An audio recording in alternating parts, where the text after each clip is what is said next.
Listen to the will of those who will not speak. And if the tools are not willing, they will be. Hi, I'm Grzegorz Like. I'm the lead writer and the lead narrative designer in Cronos the New Dawn. And my name's Claudia Severa, producer on Cronos the New Dawn. Today we're going to be talking a little bit more about our story while also answering some pressing fan questions. So Cronos is set in an alternative universe that in the 80s a weird disease started to appear. A disease we called the Change. And that's how, sadly, humanity came to an end. Travelers are emissaries of the mysterious collective. They travel back in time to the moment of the end of the world. They seek their targets, very important people that are needed by the collective. Dive point in sight. And they extract their essences. Is it painful?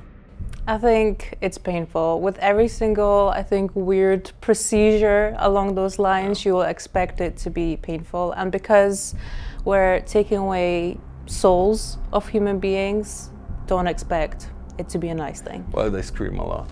Yeah. Preserving.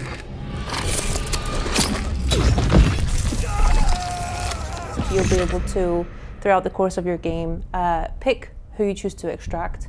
And if you're coming to the game from more of a gameplay perspective, it's the main perks of those essences that might interest you. However, if you're coming to the story to, get more of the actual insides and nitty-gritties of the story, you might focus on the characters who you meet. Target. Seated. Edvard Wisniewski. Which characters you choose to extract will actually affect, not only the gameplay, but also how you perceive the whole game.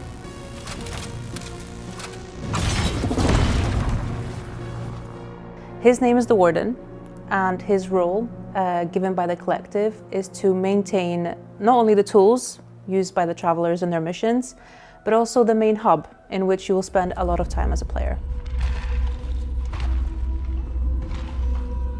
You will have a lot of interactions with this guy.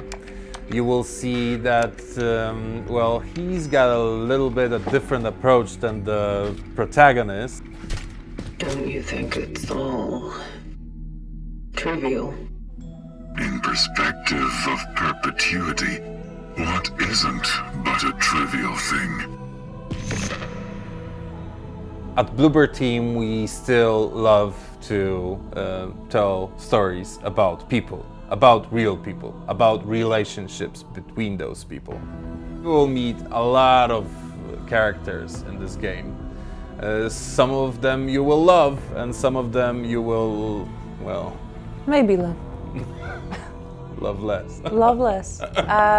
Also in Cronos, I think it's important to mention that a lot of the characters you will meet are in some way or another connected when it comes to their story.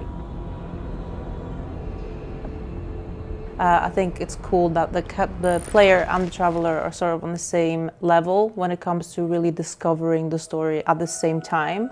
So these interactions with these characters are definitely meaningful because the more you dive in, the more you learn.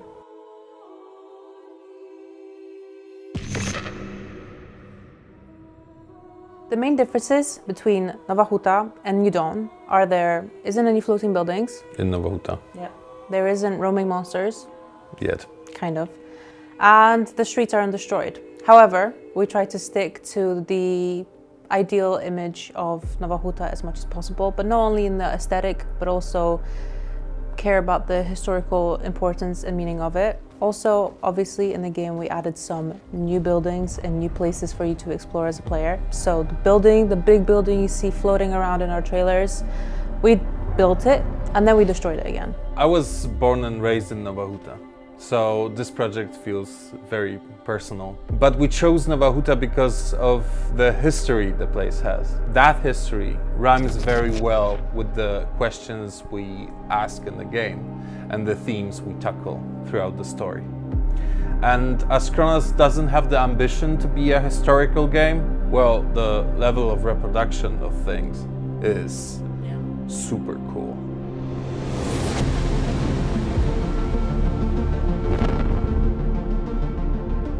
Well, only I know that, and I can tell. His watch is broken.